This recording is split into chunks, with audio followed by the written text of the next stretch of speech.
Bismillahirrahmanirrahim. Assalamualaikum dan salam sejahtera. Saya Muhammad Syahmi bin Samsudin, seorang pelajar OUM Cawangan Melaka. Dan untuk tugasan bagi subjek amalan kesihatan sekitaran, saya akan berkongsi berkenaan kajian penyakit minimata atau juga dikenali sebagai ciso minimata. Bagaimanapun wajar saya rasa untuk kita kenali dulu elemen terpenting yang menyebabkan terjadinya terjadi minimata tersebut. Elemen tersebut adalah dikenali sebagai merkuri, merupakan logam berat yang berwarna perak dan juga disebut sebagai raksa serta salah satu bahan kimia yang mendatangkan risiko pada alam sekitar dan kesihatan manusia. Terbentuk secara terjadi dekat bumi dan ditemui sekitar 1500 sebelum Masehi. Unsur kimia bernombor atom 80 dengan simbol Hg. Dan satunya elemen logam yang berbentuk cair pada suhu bilik. Merkuri dilepaskan ke alam sekitar oleh beberapa aktiviti semula jadi ataupun proses antropogenik, iaitu aktiviti manusia. Merkuri bersifat mudah meluap, tiada bau, tidak terbakar dan larut sedikit dalam air. Merkuri ditemui dalam 3 bentuk yang mempunyai sifat penggunaan dan ketoksikan yang berbeza. Bentuk pertama adalah bentuk elemen. Kedua, merkuri bukan organik dan merkuri organik. Merkuri digunakan dalam pembuatan termometer dan sistem prosesan, pergigian, makan, pelubungan pembuatan bahan kimia dan juga pengeluaran produk kosmetik. Berikut adalah catatan alih berkenaan pembebasan merkuri di alam sekitar. Mana pembebasan disebabkan oleh aktiviti terjadi dan juga aktiviti manusia. Kepada pembebasan merkuri ini, merkuri diperolehi atau boleh didapati di air, tanah dan juga sungai. Selain itu, ekoran pendedahan yang lama ataupun dengan dos yang tinggi ini boleh menyebabkan kita mengalami keracunan merkuri. Keracunan merkuri mengikut Kristen Cheney, keracunan merujuk kepada ketoksikan dari penggunaan merkuri yang terdapat dalam pelbagai bentuk di persekitaran. Kesan atau gejala keracunan bergantung pada kepekatan atau bentuk merkuri yang terdedah, terdedah, jumlah merkuri dan dalam badan dan cara ianya terdedah. Merkuri diperolehi daripada pendedahan fizikal, penyedutan oral atau konsumsi produk yang mengandungi merkuri. Punca atau sumber keracunan merkuri antaranya adalah makan ikan atau makanan laut yang tercemar dengan merkuri, melalui hirupan udara atau asap yang tercemar disebabkan proses industri perbuatan, letusan gunung berapi, pembakaran atau bahan merkuri yang teruap, ekoran kerosakan alatan berasaskan merkuri, penggunaan produk kosmetik yang mengandungi merkuri dan juga alatan atau ubatan yang mengandungi merkuri seperti proses tambahan gigi dan juga waxing. Pelbagai kajian kesan keracunan merkuri telah dibuat, antaranya oleh Dr. Syarif Puan, mana kajian keracunan merkuri berdasarkan pemakanan ikan laut dalam. Kalau Dr. Kaslinkang membuat kajian keracunan daripada ketiga-tiga bentuk merkuri. Manakala untuk SK Aziz Iqbal membuat kajian berkenaan keracunan merkuri daripada proses tambahan gigi. Kesan merkuri pada alam sekitar dan kesihatan manusia. Kesannya adalah beza berdasarkan bentuk merkuri dan juga jumlah merkuri. Dalam bentuk unsur merkuri, kesannya adalah menyebabkan jangka pendek dan juga masa panjang. Untuk jangka pendek, mana-mana individu akan merasa sesak nafas, kemudian batuk, gatal, kegelisahan, masalah ingatan, kebas, menggigil atau kemurungan. Dan sekiranya pendedahan ini secara berterusan, ia akan menyebabkan lemah otot badan, rasa logam di mulut, pening dan mudah, muntah, perubahan penglihatan, pendengaran atau pertuturan, kesukaran bernafas, berdiri atau berjalan, kegagalan buah pinggan dan sistem saraf.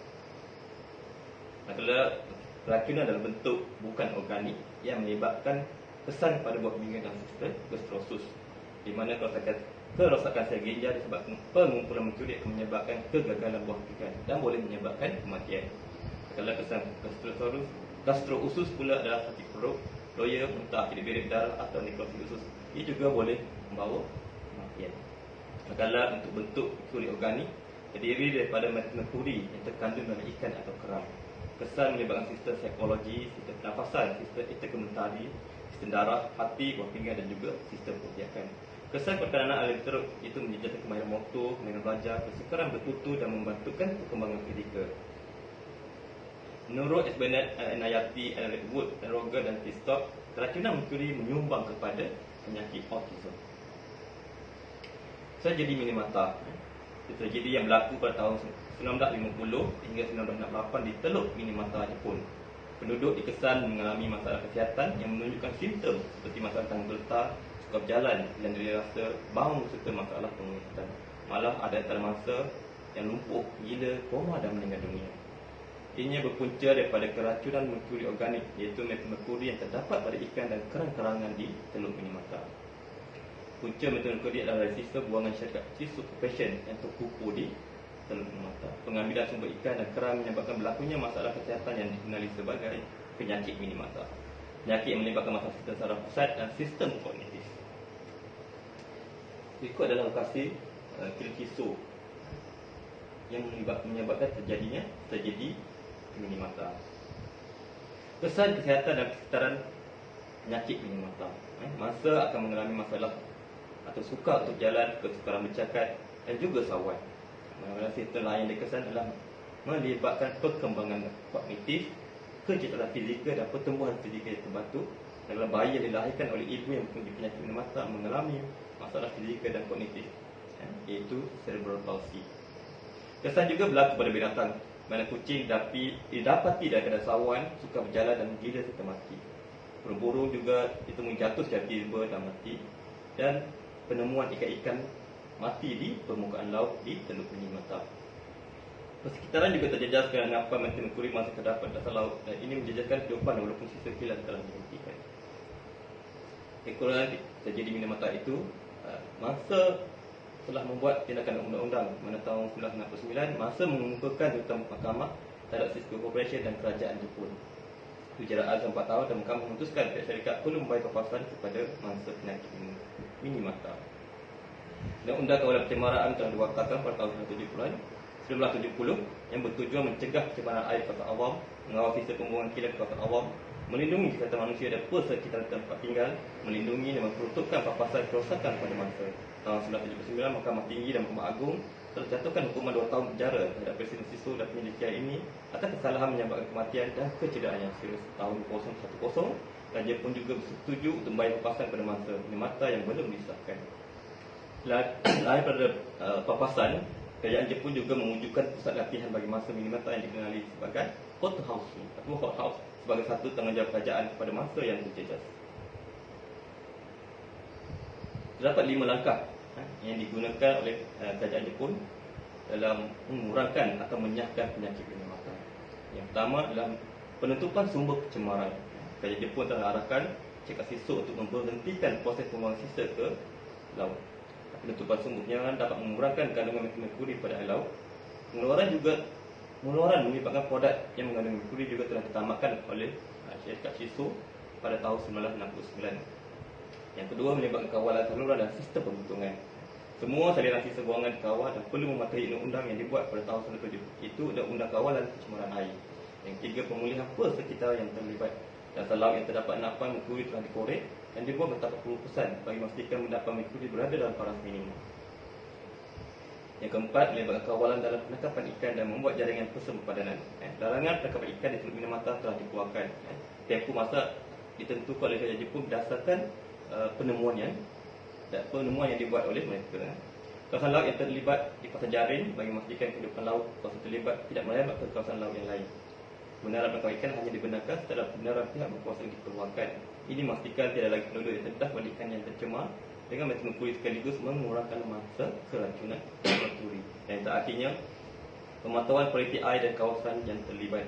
Pemantauan dibuat secara berterusan untuk memastikan kandungan merkuri pada kandungan air dan ikan. Hingga sekarang amalan tersebut masih diteruskan dan diberi penambahbaikan dari masa ke semasa. Berikut adalah strategi dan cadangan pencegahan masalah berlaku di Malaysia. Yang pertama, maklumat berkenaan bahaya merkuri perlu disiapkan. Mana kita terlibat belum mengambil inisiatif untuk membuat sebarang maklumat berkaitan kepada masyarakat secara berterusan, memperbagaikan cara dan ruang dan sebarang maklumat memastikan masyarakat faham dan mengetahui kesan dan punca penyebaran logam berat. Yang kedua, mempergiatkan program keselamatan persekitaran. Seterusnya, menguasakan pertukaran undang-undang yang telah tulus. Penguasa perlu adil dalam melakukan ketugasan dan penambahbaikan perlu dibuat seiring dengan keperluan semasa. Yang seterusnya adalah melibatkan masyarakat. Tanggungjawab menjaga keselamatan persekitaran perlu melibatkan masyarakat bagi memastikan penjagaan dan pemantauan akan lebih luas dan efisien. Masyarakat perlu diberi latihan dan keskilan untuk mengiktiraf dalam menjaga keselamatan. Yang terakhir adalah mengambil berat atau prihatin pada tanda-tanda luar biasa daripada kehidupan liar. Terjadi beberapa dalam minta telah puluhan peristiwa disebabkan kekurangan kawalan keselamatan. Terjadi ini membawa kesan yang teruk dan lama, malah hingga kini masih terdapat kesan-kesannya. Maka wajib kita mengambil iktibar dan bersama-sama menjaga keselamatan diri dan alam kita bagi mencegah peristiwa ini berlaku. Dalam menitis kemajuan dunia sistem moden, keutamaan peramalan serta juga perlu dititik beratkan supaya kelestarian keselamatan dapat dipertahankan. Sekian, terima kasih.